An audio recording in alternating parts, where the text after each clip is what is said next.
नमस्कार। आकाशवाणी देहरादून से प्रस्तुत हैं प्रादेशिक समाचार। सबसे पहले मुख्य समाचार। केंद्रीय पर्यावरण, वन और जलवायु परिवर्तन मंत्री भूपेंद्र यादव ने देहरादून में आज भारत वन स्थिति रिपोर्ट 2023 का विमोचन किया। उत्तराखंड में जनवरी में आयोजित होने वाले 38वें राष्ट्रीय खेलों की मशाल यात्रा 26 दिसंबर से हल्द्वानी से शुरू होगी। शीतकालीन चारधाम यात्रा के दौरान सुरक्षा व्यवस्था को और मजबूत करने के लिए पुलिस महानिदेशक दीपम सेठ ने आवश्यक निर्देश दिए और केंद्रीय वित्त मंत्री निर्मला सीतारमण की अध्यक्षता में पूर्व बजट परामर्श बैठक में उत्तराखंड सरकार ने भूजल संरक्षण, रोपवे और जल विद्युत उत्पादन के लिए विशेष बजट आवंटन की सिफारिश की। प्रादेशिक समाचार के साथ मैं योगेश धस्माना और अब समाचार विस्तार से। केंद्रीय पर्यावरण, वन और जलवायु परिवर्तन मंत्री भूपेंद्र यादव ने देहरादून में आज भारत वन स्थिति रिपोर्ट 2023 का विमोचन किया। यह रिपोर्ट भारतीय वन सर्वेक्षण द्वारा हर 2 साल में प्रकाशित की जाती है, जिसमें देश के वन और वृक्ष संसाधनों का विस्तृत आंकलन किया जाता है। इस रिपोर्ट में वनावरण, वृक्ष आवरण, कार्बन स्टॉक, वनाग्नि घटनाएं और कृषि वानिकी जैसे महत्वपूर्ण विषयों पर जानकारी दी गई है। रिपोर्ट के अनुसार भारत का कुल वन और वृक्ष आवरण 8,27,357 वर्ग किलोमीटर है, जो देश के भौगोलिक क्षेत्र का 25.17% है। इसके अलावा 2021 के आंकलन की तुलना में कुल वन आवरण में 1,445 वर्ग किलोमीटर की वृद्धि हुई है। इस रिपोर्ट से प्राप्त आंकड़े नीति निर्माताओं, अनुसंधान संगठनों और वन प्रबंधन से जुड़े हितधारकों के लिए बेहद उपयोगी साबित होंगे। उत्तराखंड में होने वाले 38वें राष्ट्रीय खेलों की मशाल यात्रा 26 दिसंबर से शुरू होगी। खेल मंत्री रेखा आर्या ने बताया कि हल्द्वानी से शुरू होने वाली यह यात्रा राज्य के 13 जिलों से होकर गुजरेगी। यात्रा का उद्देश्य खेलों को जन उत्सव के रूप में मनाना और जनता को इससे जोड़ना है। मुख्यमंत्री पुष्कर सिंह धामी इस मशाल यात्रा को हरी झंडी दिखाकर शुरू करेंगे। आगामी 26 दिसंबर से कि हम लोग मशाल यात्रा अपने गोलापार स्टेडियम से हम लोग प्रारंभ करेंगे और यह प्रारंभ भी जो है माननीय मुख्यमंत्री जी के कर कमलों से ही ये मशाल यात्रा प्रारंभ की जाएगी, जो कि पूरे 13 जनपदों की यात्रा करेगी। निश्चित रूप से यह भी एक जागृति रैली होगी, जिसमें हर एक युवक, हर एक युवती, हर एक खिलाड़ी और हर एक जनमानस जो है वो जुड़े। इस तरीके से उनके साथ में जो है एक कनेक्शन या कनेक्टिविटी जो है वो बनाई जाएगी। तो ये भी एक बड़ा कार्यक्रम जो है अपने गोलापार स्टेडियम हल्द्वानी में होने जा रहा है। मशाल यात्रा के दौरान विभिन्न सांस्कृतिक और खेल गतिविधियों का आयोजन भी किया जाएगा, जिससे यह खेलों का उत्सव जनमानस में छा जाएगा। देहरादून के सहसपुर स्थित राजकीय प्राथमिक विद्यालय ईदगाह बस्ती में कुछ समय पूर्व हुई एक घटना में 3 छात्राएं घायल हो गई थीं।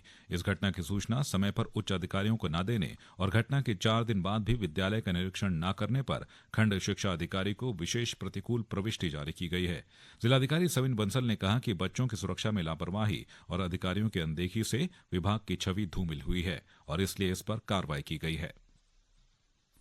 जब बच्चे अपने फैमिली से बाहर स्कूल में होते हैं तो जिम्मेदारी स्कूल प्रशासन की है, उनकी सेफ कस्टडी और उनको एक सुरक्षित वातावरण देना जिसमें वो पढ़ाई कर सकें, खेलकूद कर सकें। अगर कोई भवन जर्जर है या देयर डिमांड रिपेयर, तो या तो उसको परस्यू करके रिपेयर करवाया जाए और यदि रिपेयर अभी पॉसिबल नहीं हो पा रहा है तो उनको अन्यत्र भवन में शिफ्ट किया जाए। अन्यत्र भवन उपलब्ध करवाने के लिए बीडीओ और एसडीएम्स को ऑलरेडी निर्देशित किया गया है, पर प्राइमरी जिम्मेदारी बीईओ और डिप्टी ईओ की है कि इस तरह के जो प्रकरण है उनको नोटिस में एटलीस्ट लाएं प्रशासन के। और यदि नोटिस में होने के बावजूद अगर प्रिवेंटिव एक्शन नहीं दिया जा रहा है तो it calls for penal action against the concerned official. इसीलिए जो मैटर था उसमें ये सख्त एक्शन लेना पड़ा।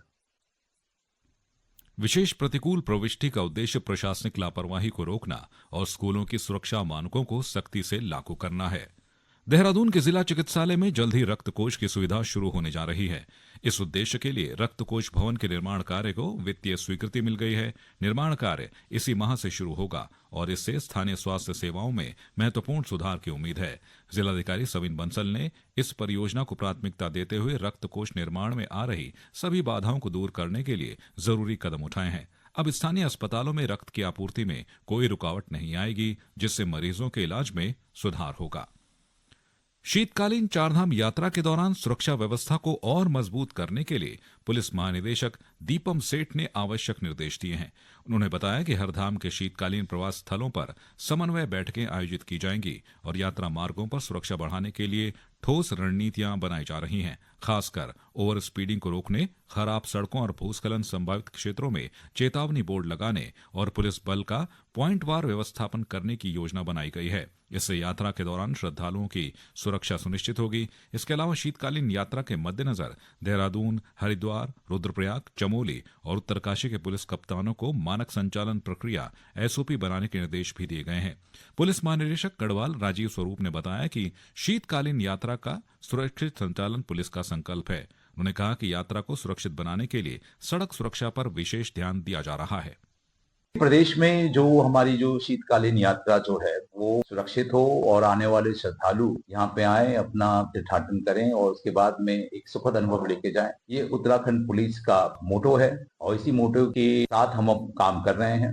विशेषकर इसमें ट्रैफिक प्लान भी डिस्कस किया गया है और साथ साथ जो फोर्सेस की डिप्लॉयमेंट्स हैं हिली एरियाज में, वहां पर जहां जहां पे एक्सीडेंट प्रोन एरियाज हैं, वहां के जितने भी साइन बोर्ड्स हैं और जितने सुरक्षा के उपकरण हैं उसको पैरापेटिंग है उसको चेक किया जा रहा है। साथ ही दूसरे डिपार्टमेंट हैं जैसे पीडब्ल्यूडी और दूसरे जो ट्रांसपोर्ट विभाग, इनके साथ में भी समन्वय करके एक उनको सुरक्षित रूप से वो अपने गंतव्य पे पहुंच और जहां पे वो यात्रा कर रहे हैं वो सुरक्षित रूप से वहां जाएं।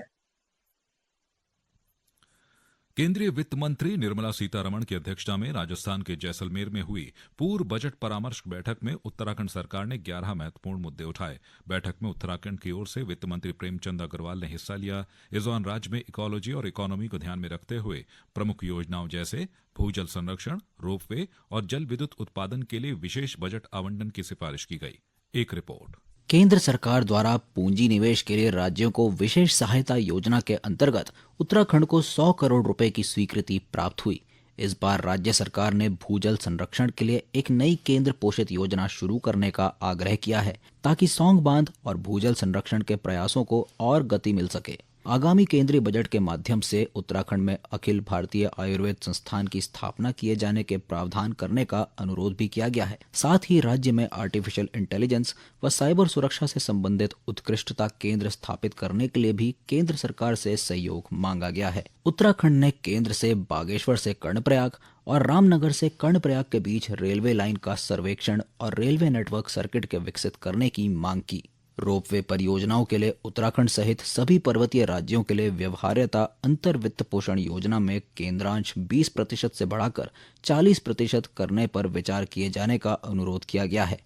मुख्यमंत्री ने कहा कि राज्य में बजट निर्माण प्रक्रिया प्रारंभ कर दी गई है। जनता से सुझाव आमंत्रित कर संबंधित अधिकारियों द्वारा उनका परीक्षण करते हुए बजट में समावेशित करने के निर्देश दिए गए हैं और जल्द ही प्रदेश के लिए प्री बजट कंसल्टेशन प्रारंभ किया जाएगा। चमोली जिले के पीपलकोटी में 7 दिवसीय बंड विकास, औद्योगिक, पर्यटन, किसान एवं सांस्कृतिक मेला शुरू हो गया है। इस मेले का उद्घाटन बद्रीनाथ विधायक लखपत बुटोला ने किया। इस दौरान विधायक बुटोला ने कहा कि यह मेला सांस्कृतिक धरोहर का अहम हिस्सा है जो स्थानीय कलाकारों को मंच और उत्पादकों को बाजार प्रदान करता है। उन्होंने मेले के सफल संचालन के लिए विधायक निधि से 4 लाख रुपए देने की भी घोषणा की। इस मेले में विभिन्न सांस्कृतिक कार्यक्रम, स्थानीय उत्पादों की प्रदर्शनी और पर्यटन संबंधित गतिविधियों का आयोजन किया गया है। कुमाऊं क्षेत्र के विभिन्न हिस्सों में आज तड़के 4 बजे भूकंप के झटके महसूस किए गए। भूकंप की तीव्रता रिक्टर पैमाने पर 4.8 मापी गई है। भूकंप का केंद्र उत्तरी नेपाल के सुंथराली एयरपोर्ट कोटबड़ा के पास 10 किलोमीटर की गहराई में था। फिलहाल भूकंप से उत्तराखंड में किसी तरह के नुकसान की खबर नहीं है। अंत में मुख्य समाचार एक बार फिर। केंद्रीय पर्यावरण, वन और जलवायु परिवर्तन मंत्री भूपेंद्र यादव ने देहरादून में आज भारत वन स्थिति रिपोर्ट 2023 का विमोचन किया। उत्तराखंड में जनवरी में आयोजित होने वाले 38वें राष्ट्रीय खेलों की मशाल यात्रा 26 दिसंबर से हल्द्वानी से शुरू हो गई। शीतकालीन चारधाम यात्रा के दौरान सुरक्षा व्यवस्था को और मजबूत करने के लिए पुलिस महानिदेशक दीपम सेठ ने आवश्यक निर्देश दिए। और केंद्रीय वित्त मंत्री निर्मला सीतारमण की अध्यक्षता में पूर्व बजट परामर्श बैठक में उत्तराखंड सरकार ने भूजल संरक्षण, रोपवे और जल विद्युत उत्पादन के लिए विशेष बजट आवंटन की सिफारिश की। इसके साथ ही प्रादेशिक समाचार का यह अंक समाप्त हुआ। नमस्कार।